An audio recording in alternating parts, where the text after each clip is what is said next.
Good evening, creeps. Tonight, your Mystery Playhouse invites you to listen to Inner Sanctum Mysteries. Come on out, Mr. Host.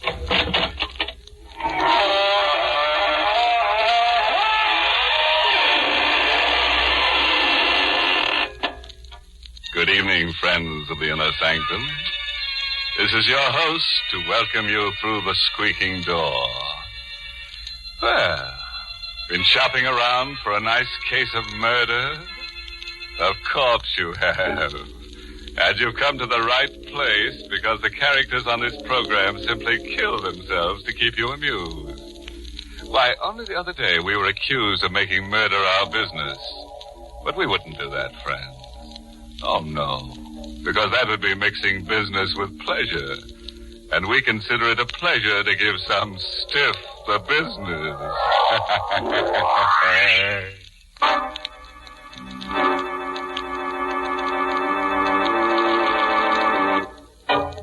And now, friends, tonight's story is a triangle tale concerning a man, a woman, and a murderer. You've heard it said that those who laugh last laugh best. But we're going to prove that it never pays to get into a laughing contest with a ghost. Because ghosts always get the last laugh.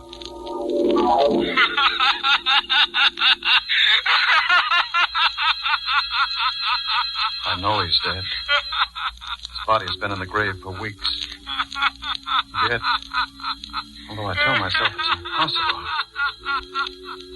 I can hear him laugh. That raucous, mocking sound haunts me. The same laughter I heard for the first time in the courtroom. He had never laughed during all the weeks of the trial. Never even smiled. This day, when he came before me for sentencing.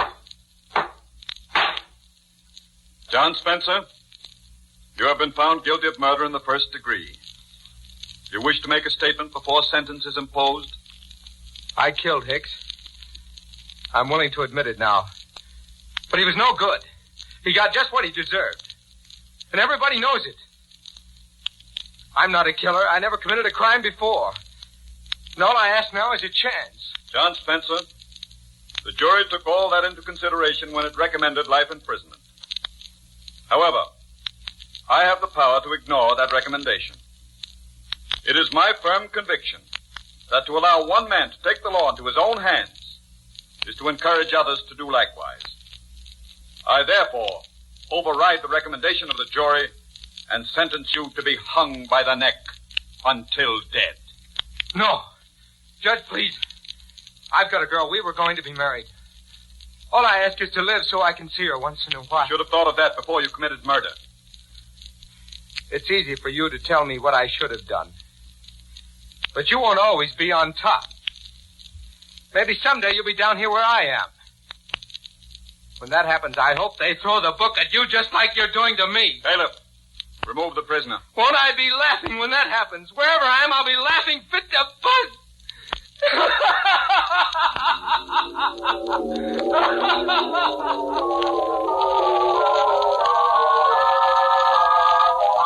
Same old story. Prisoner pleads innocence or guilty with good cause. Asks mercy. When clemency is refused, condemned man curses judge and hopes that judge will someday find himself in a similar plight. Spencer's outburst failed to move me in the slightest. I'd heard it many times before. I went home to forget about the Spencer case.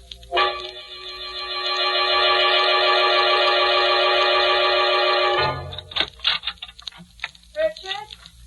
Is that you, Richard? Yes, dear. I'll come in as soon as I've freshened up. Come right now. I've been waiting here all day. Surely it's not too much to ask to just... All right, Laura, I'm coming. Richard, I want you to meet my new nurse, Margaret Cummings. This is Judge Thornton, Miss Cummings. How do you do? Miss Cummings, haven't we met before? That's hardly likely. It's probably my face. It's so ordinary. On the contrary, Miss Cummings, I should say your face is rather unusual. Richard, suppose you stop that silly chatter about faces and talk to Miss Cummings about her duty. Very well. Come into my study, Miss Cummings. We can talk better there.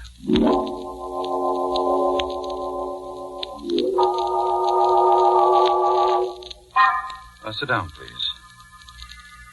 There's not much to say, really. In the first place, my wife's heart condition isn't really dangerous. Yes, I gathered that from Dr. Fletcher. Oh, he told you about my wife, eh? Oh, yes. You're a professional person, nurse, and I believe in frankness. It makes things easier. My wife is 11 years my senior, getting on past middle age. She, is a bit worried. Not that I give her any grounds for it. Jealous.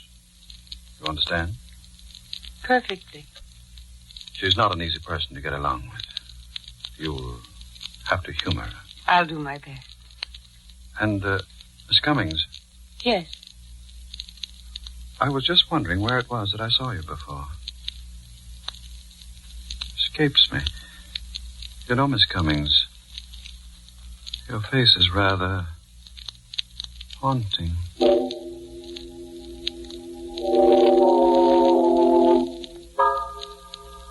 That was how it began. We played a game during those first few weeks. I would ask, Miss Cummings, where was it that I first saw you? Don't you remember yet? No, I don't. Well, I do. And someday, if you're nice, I'll tell you. We would laugh together. Having the girl in the house made me feel young again. But it didn't last. It ended one evening in Laura's room. Richard, Yes, dear. put down that newspaper. I want to talk to you. I'm listening. Don't you think you're going a bit too far, Richard? Too far. What do you mean? I mean Miss Cummings. Oh. I won't stand for it. I won't allow you to disgrace me in my own home with a woman who's little more than a servant. Oh, Laura, for heaven's sake. I may be a bedridden invalid, but there is a limit. You're jumping to ridiculous conclusions, Laura. Ridiculous, am I? I suppose you'll deny you're in love with Miss Cummings, that you've been carrying on with her right under my nose. Certainly I'll deny it. I've got eyes, Richard. I've seen you two whispering together. I've watched how you look at Oh, you're her. talking utter nonsense. There's nothing between me and Miss Cummings. Nothing? Nothing. Absolutely nothing. Well, then, I'll give you a chance to prove what you say. I don't want Miss Cummings here. Dismiss her. You want me to dismiss her? Yes, Richard. I do.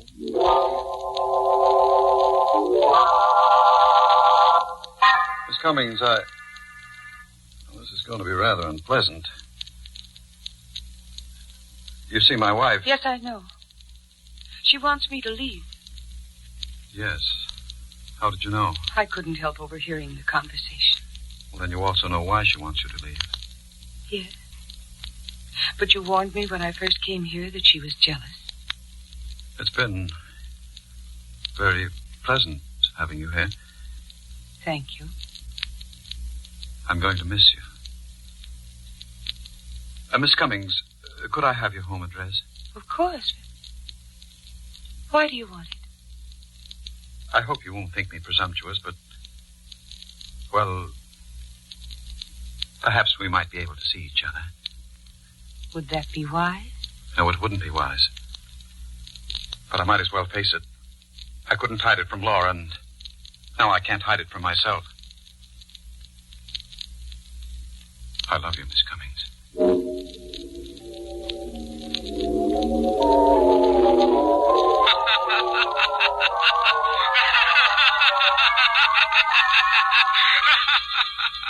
That night I heard Spencer's laugh for the first time since the day in the courtroom. I set it down as a figment of the imagination born out of a feeling of guilt due to my disloyalty to Laura.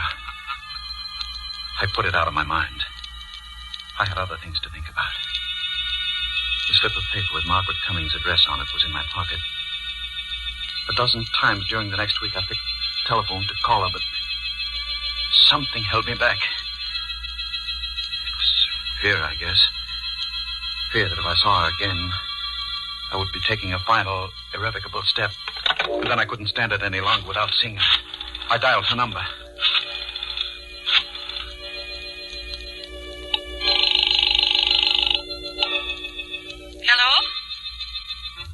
Is that you, Margaret? Yes, who is this? This is Richard. Richard? Judge Thornton. Oh, hello. How are you? It's been so long I thought you'd forgotten me. There's little chance of that. Could I see you tonight, Margaret? Why, yes, of course. Come over as soon as you like.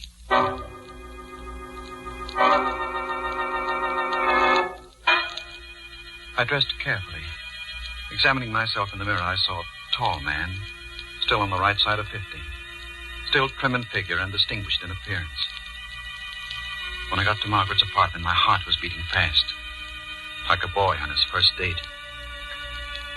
Somehow, I don't know quite how it happened, she was in my arms. I was kissing her. Oh, Richard. My darling. Oh, no, we're being foolish. Sit down, darling. Here, beside me. Like this? That's perfect. Margaret, would you marry me? Mary, you can't be serious. I was never more in earnest in my life. Aren't you forgetting a little detail? No, I'm not forgetting about Laura. She has a weak heart. She may die.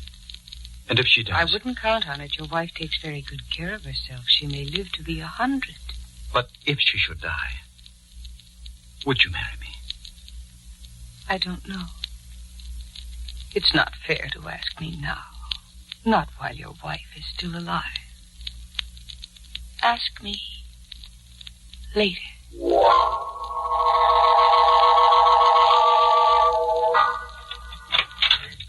Oh, Richard. Did you have a pleasant evening at the club? I didn't go to the club, Laura. No. No. I lied to you. I spent the evening with Margaret Cummings. Richard. You were right. I'm in love with her. I never knew what love meant before. I can't live without her. You're mad. You don't know what you're saying. I want a divorce, Laura. Divorce? No. I want it immediately. You can't do this to me. Oh, my heart. What? Now see what you've done. Laura. Oh, the shock. My pills, Richard. Give them to me. Hurry. Hurry, Richard. I knew she was pretending the heart attack, Oh, hoping to play on my sympathy. That was Laura's favorite trick. It always worked before. Not this time. This time I would pretend until I was ready to act. I gave her the pills, watched her take them and sink back on the pillow. Oh. Thank you, Richard. Feel better now? Yes, dear, much better. I don't know what I'd have done without you here. I would have died. Oh, Richard, say you didn't mean what you said before. Don't you see I couldn't go on living without you? You won't have to, Laura. Then you won't leave me for that girl. I'll take care of you. Here, let me make you more comfortable. Pillow needs rearranging. Yes, it does. Richard, what are you doing? I'm fixing the pillow. I don't say. Lie still. Stop twisting around.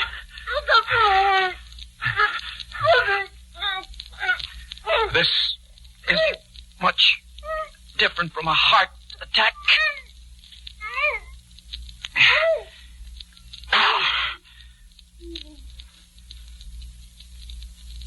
Laura? She's dead.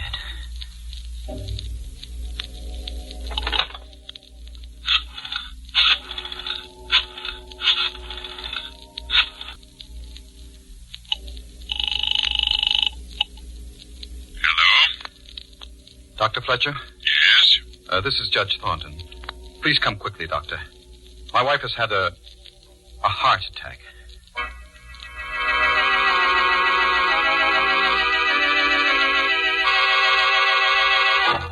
Happened during an argument.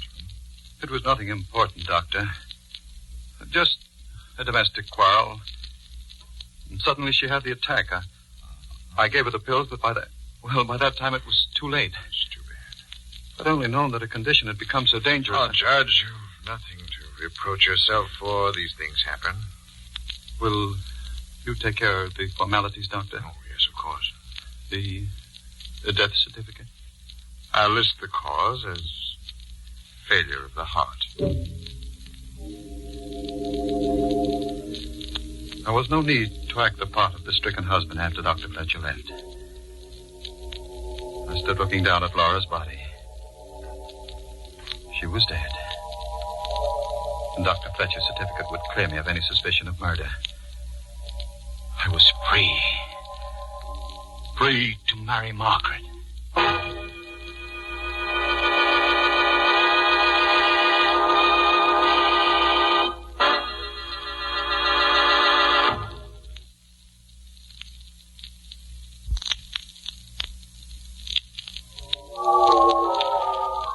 I walked to Margaret's apartment that night. The street was dark. Empty. I had the uncomfortable feeling that I was being watched. Followed. Then I heard footsteps behind me. I hurried my pace. The man behind me did likewise. Frightened as I was, I decided to stop and confront the follower. He came toward me. His face and figure shadowy in the dark. What do you want? Why are you following me? You ought to know, Judge Thornton. Who are you? Come closer so I can... Spencer. John Spencer. It can't be. You're dead. Dead, am I? Well, you ought to know, Judge.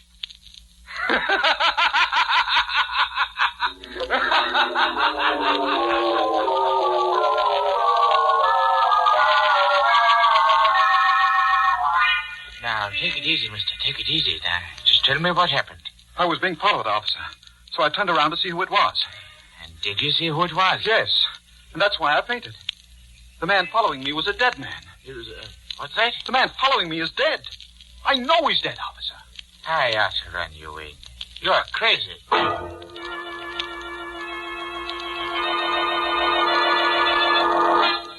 I had intended to tell Margaret that Laura was dead. I meant to ask her to marry me. But the encounter on the street drove those thoughts out of my mind. Arriving at her apartment, I went directly to the window and looked out. And there, across the street, leaning against the wall, I saw John Spencer. Richard, I'm insulted. What? You didn't kiss me. You haven't even said hello. Oh, I'm sorry, dear. That man across the street, he can't be real. And yet, if he isn't... What man, Richard? Don't you see him? No, there's no one across the street. He was there a moment ago. I turned my head to talk to you, and now he's gone. Darling, you're trembling. You must be sick. Don't look at me like that. Richard, what's the matter? I guess I am sick. I'd better go and have a talk with Dr. Fletcher.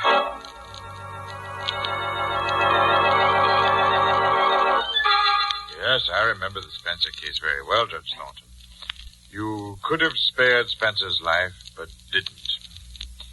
And now you imagine that he follows you? Yes. But the man is dead. Then it was his ghost that followed me.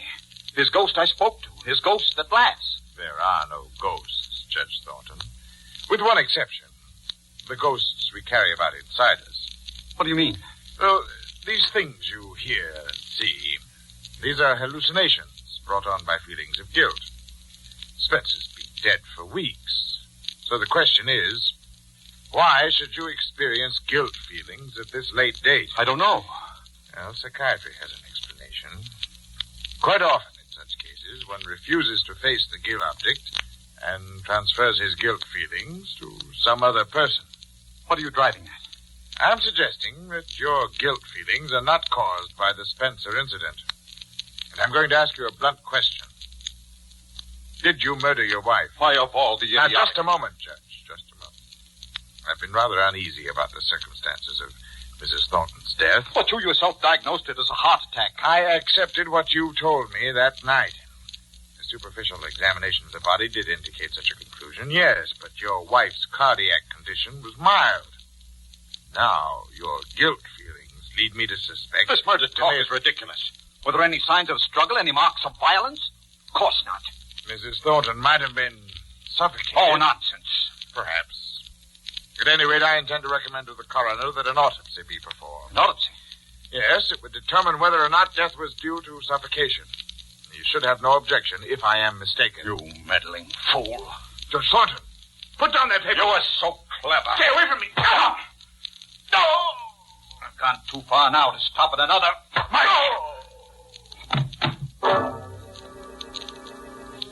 I'd lost my head. I should have agreed to the autopsy. That would have given me a day or two in which to plan my escape. But now, as things were, it would be only a matter of hours before Fletcher's body was discovered. My thoughts twisted and turned in panic. Maybe someday you'll be down here where I am. Won't I be laughing when that happens? Wherever I am, I'll be laughing fit to bust.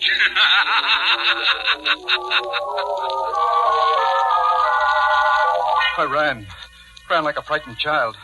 I needed help, and there was no one to turn to. Margaret. She loved me. She'd help me. I went to Margaret and told her what had happened. You killed your wife. For you. So we could be married. And then Dr. Fletcher. I had to kill her, Margaret. He was going to recommend an autopsy. Why did you come here? We've got to run away. We still have an hour or two. If we could charter a plane to Canada or Mexico. What makes you think I'd run away with you? I thought you loved me. Don't be stupid. I'm going to turn you over to the police. Margaret, you can't mean... Can't I? Just watch me. Margaret, listen before you pick up that phone. Even if you don't love me, even if you won't go away with me, give me a chance. Have mercy. You make me laugh. Judge Thornton, who never gave anybody else a break, pleading for mercy. Well, turn around and ask the man behind you for mercy. Behind? That's right. Spencer. John Spencer. Take another look, Judge. No. No, you're not John Spencer. There's a resemblance, but you're not John Spencer. I'm his brother. You're the man that was following me. That's right. I was tricked. Led on by Margaret to kill my wife, and forced by you to betray myself to Dr. Fletcher. But why? Why, Margaret? Why did you do this? For revenge. Revenge? Yes. The first day I came to your house, you thought my face was familiar. Well, now I'll tell you where it was that you first saw me. It was in the courtroom at John Spencer's trial. Courtroom? Yes. Yes. Yes. Remember how he begged for mercy? He told you he had a girl, that he was engaged to be married, and you could have given him his life. But you sentenced him to his death. For you, the girl? Yes. Spencer. Did he know about this? All this was his plan. His revenge.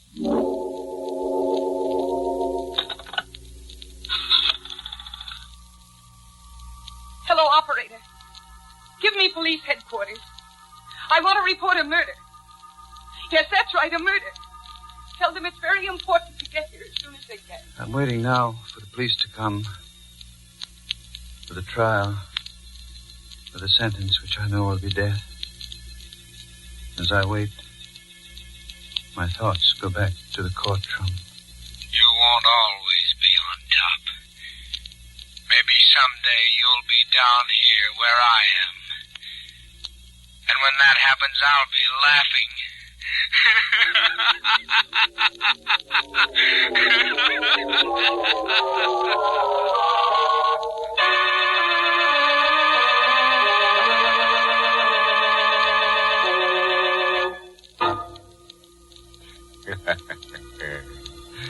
Well, Judge Thornton certainly misjudged Margaret Cummings, which was a grave mistake. Why, he didn't have the ghost of a chance with her. She double-crossed him right into the graveyard. Oh, a word of caution. If you must commit a murder, be sure to select the proper weapon. I suggest a sharp-edged axe, because it provides you with a handy alibi. When the police want to know why you did it, you can claim the killing was accidental.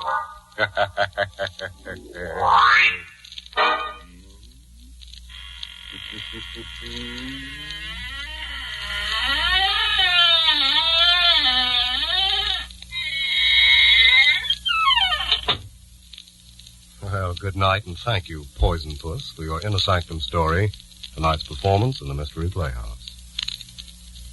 Until next time, creep. Good night. Sleep tight.